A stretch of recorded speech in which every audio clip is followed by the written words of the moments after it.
Officer, have a good day. Thank you. All right, let's have Darby, please. TR 201-40069, speed not reasonable, imprudent. 1 to 10 over is the citation violation. Are both sides ready to go? I am, sir. All right, officer, please proceed. For the record, my name is David Paul Good. I'm a police officer with the Arizona Department of Public Safety, currently assigned to the Highway Patrol Bureau and stationed here in the Verde Valley. On December 31st, I was working uniform patrol in the Verde Valley, and at approximately 19:55 or 7:55 p.m., I made a traffic stop on a vehicle that was traveling at 55 miles an hour in a 45-mile zone. I was westbound, and this is on State Route 260, milepost 207.4 between 208 and 207 near the Walmart shopping area on 260. I was traveling westbound, which would be coming from the Canterbury side into Cottonwood, and the vehicle was traveling eastbound, coming out of from Cottonwood towards Canterbury. That helps give you direction here. The radar indicated a speed of, like I said before, the radar indicated a speed of 55 miles an hour, and as opposed to the 45-mile-an-hour zone. I made a traffic stop on the vehicle and made contact with the driver. He was identified with his Arizona driver's license and as Blair Darby, and he's seated next to me today in tan shoes, black pants, and Hawaiian shirt.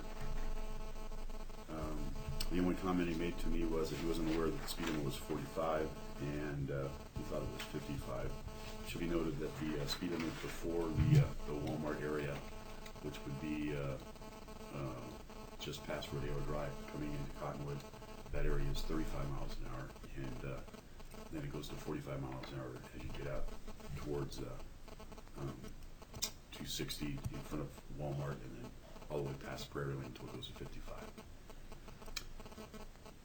And that's my testimony. Any questions you'd like to ask the officer, sir? Yeah, this is The same copy as I got. Chad? Yes, sir.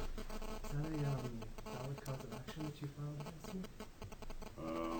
I'm not sure what you mean by that, but I assume that it was a correct citation for your speed.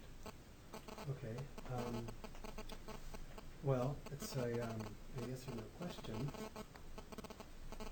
Okay, I will say yes. Okay.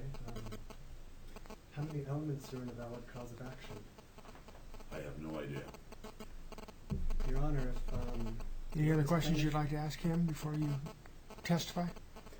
yes, but first I'd like to say that he's not competent to make any testifying of sorts because he doesn't know what a valid cause of action is. That's Well, I'll be the one to decide if there's a valid cause of action. Anything further you'd like to ask him? let's see here. I would like to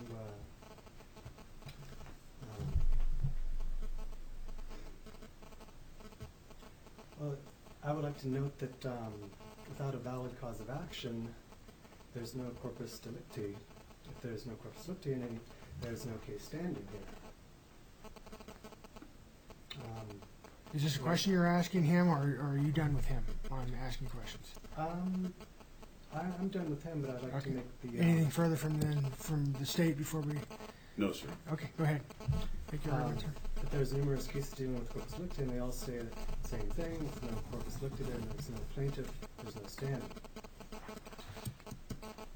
Okay, that's your defense? Thus far, yes. Are you making a motion then to dismiss? Yes, motion. Deny. Would you like to present your defense, sir? Well, if the officer has no standing, I don't know how we could possibly proceed here. There's no jurisdiction in this case. Why do you think there's not a jurisdiction, sir? Well, basically when it comes down to it, if there's no standing, it's a constitutional thing. And the requirement of standing, however, has a core component derived directly from the Constitution.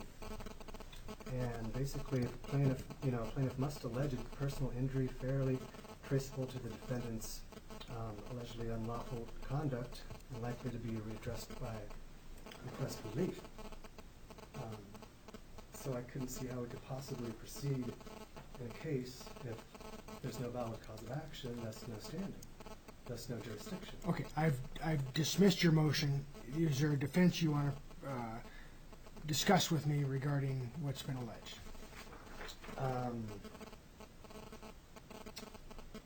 Yeah, I would like to ask the court how it would be possible to proceed in a case without any standing on the plaintiff's behalf. I believe there is standing, sir. And what would that be? Sir, I'm inviting you to present a defense. If you have no defense, then I will make my ruling, and if you want to appeal my ruling, I'm going to give you this stack of information. If my ruling is adverse to your interest and you want to appeal it, then here's the documentation that you'll review to appeal that decision. Okay. So is there a defense that you want to make, sir? Well, yeah, I mean, it doesn't, that doesn't really line up, but basically... I've been doing this for right. 11 years, sir. It's all lining up as far as I'm concerned. But Okay. if you disagree, that's your prerogative. Okay. It's just a constitutional thing. That's all. Arizona State Constitution, Article 2, Section 2. Okay. And I mean, I don't know. Am I entitled to a fair trial? That's what we're doing right now. Okay. We're having a trial right now. All right. It's called a I civil get traffic trial. Can I get a fair trial if there's a conflict of interest? And that conflict of interest is what, sir? Well, I mean, it's a yes or no question. Is it possible for me to get a fair trial if there's a conflict? Sir, if you feel that you're not getting a fair trial after the conclusion of this matter, if you're unhappy with my decision, you can appeal my decision. Okay. But you are right now in the middle of what's called a civil traffic trial, and you have yet to provide a defense other than arguing that it should be dismissed. And I've denied your motion to dismiss based on standing. So if you want to mount your defense, now would be the time, because we're in the middle of what's called a civil traffic trial. I would just like to ask the man's position today. This is my clerk, and she does okay. not give position, sir. I am the judge. No, I was just curious. Okay. So we're not going to raise hands and decide who might be in your favor or against your favor, and then I look around and decide, okay, well, she's in favor of your position, so I'm going to change my mind. Okay. I'm the sole decider today. Okay. Yeah. No, I was just curious as to your position. It's irrelevant what her opinion is. As As is irrelevant the opinion in the back, his opinion as well. Okay. And who do you represent here? Excuse me, sir? I'm asking. Who I'm do you elected represent? by the people of this jurisdiction. Okay. So you represent the state of All Arizona. right. Would you like to mount a defense, sir? Because I'm not on trial here. I don't answer questions. I listen to the presentation of a case, and I listen to a defense if you want to put one on, and then I make a ruling. But I'm not up here to answer questions and to take polls about what other people think. I'm here to decide. So once again, I'm going to invite you, if you want, to present your defense.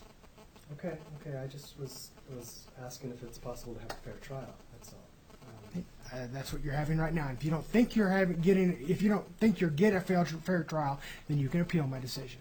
Okay. Do you represent the state of Arizona? Sir, would you like to present a defense? I am right now. I'm not on trial, and I'm not going to sit here and answer your questions, sir. Right, but you're a party in the action, though. So.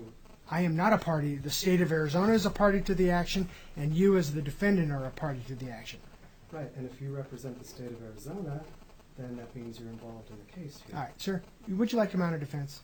I would. I am. Yes. Then do it right now.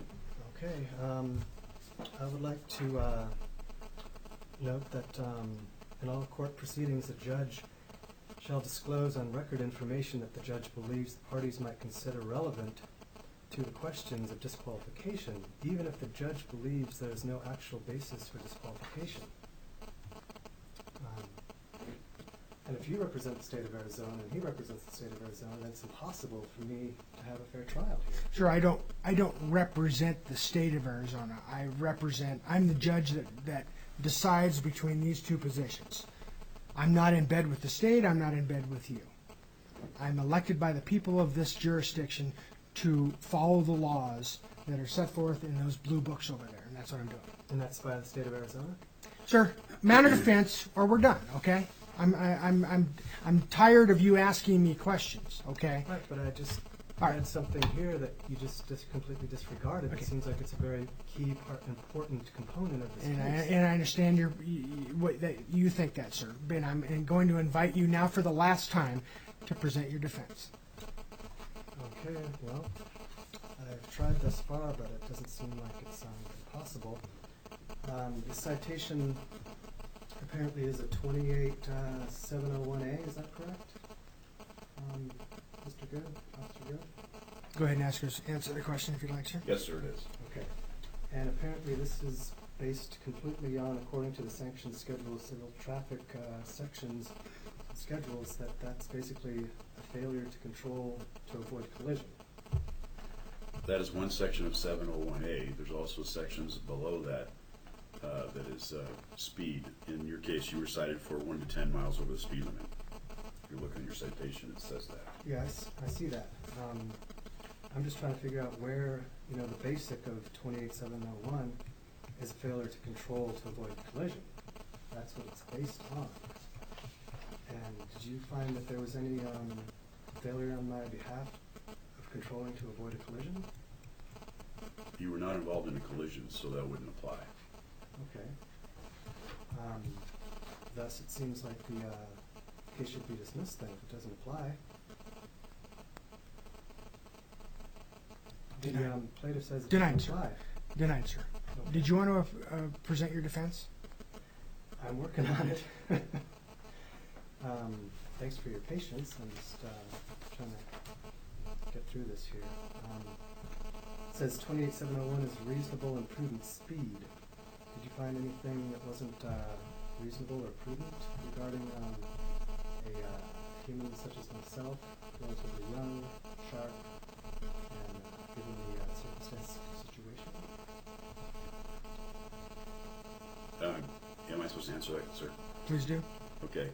Yeah, it's not reasonable or prudent to go more than 10 miles over the speed limit. Is that based on all drivers? If you're 90, 100 years old? It has no bearing on how old you are, sir. It has everything to do with avoiding collisions. And if you want to get into why we have speed laws, we can get into that. But I don't think this is the right forum for that.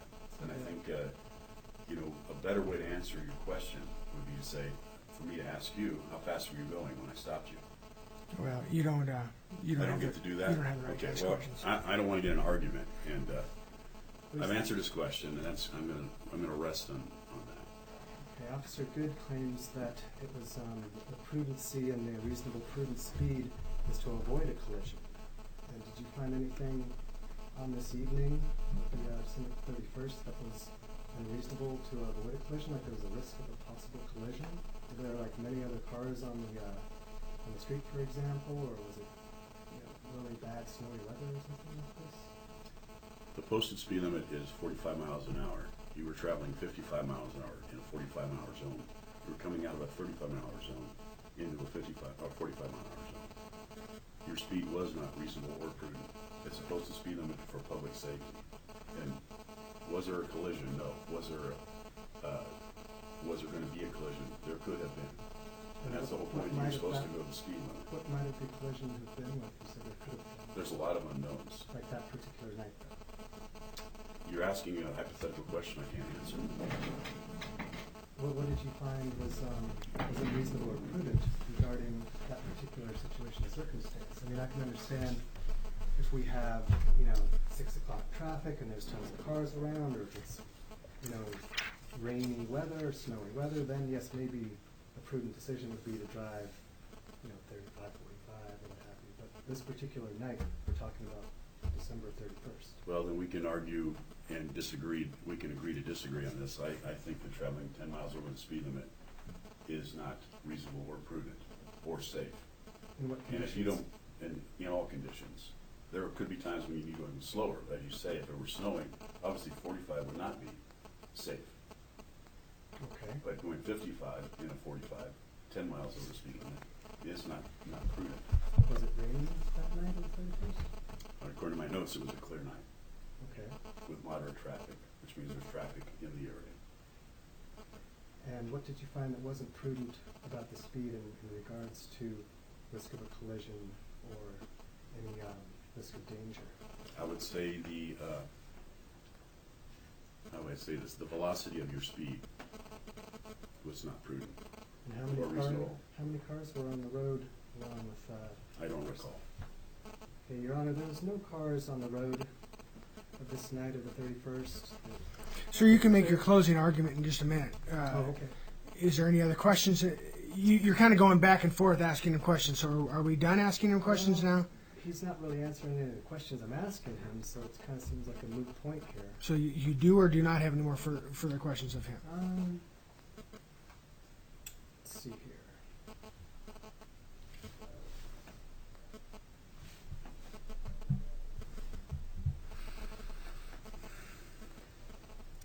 It says 28701A, a person should not drive a vehicle on a highway to speed greater than is reasonable and prudent. What are you doing now? Are you asking him a question, or are you now giving me argument? I'm confused. I just want to allow the officer to understand what 28701 is, because he seems to be. So you're asking him a question. Is that what we're doing? Yes. Okay. Yes. Then please ask a question. Yes, Officer Good. It seems that the 28701 is the reasonable and prudent or under circumstances and conditions that are actual potential hazards than existing. Did you find that there was some circumstance or condition that was a potential hazard at that Yes. time? And what was that? Yes, I did. Your speed. No, we're not talking about the speed. We're talking about a circumstance and condition. The circumstance was that you were doing 55 and a 45. Right, that's me, but I'm talking, the 701 is referring to something other than the driver. It's referring to a circumstance or condition. That can be your opinion. Let the judge decide if that's correct or not. Your Honor, are you aware of this?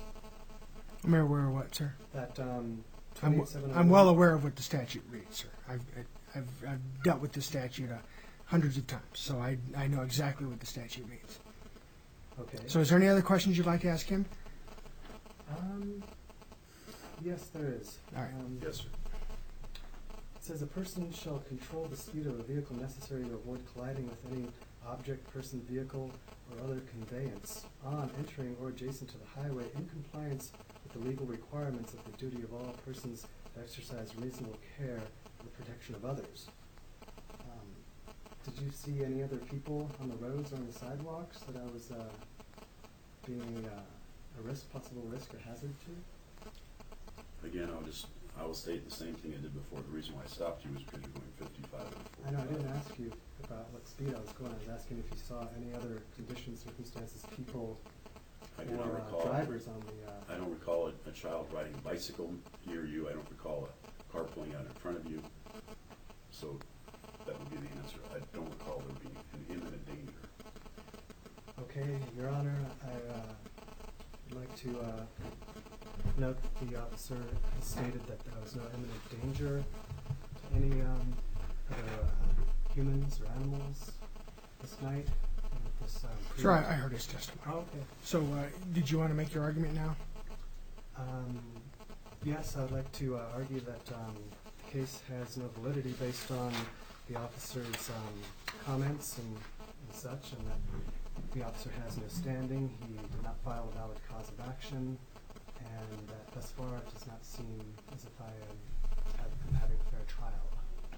And I'd like the case to be dismissed, please. Okay, all right. Hitting your points in order, I guess you, regarding the issue of standing, I believe that the state of Arizona does have standing, and so I deny that now for the second time. Regarding whether or not the statute has been proven to the standard of more reasonable or not, I believe that the state has not met its burden on that. So I'm going to dismiss this matter based on that particular matter. Regarding the issue of fair trial, you can deal with that later, but I'm dismissing this matter with prejudice, meaning that the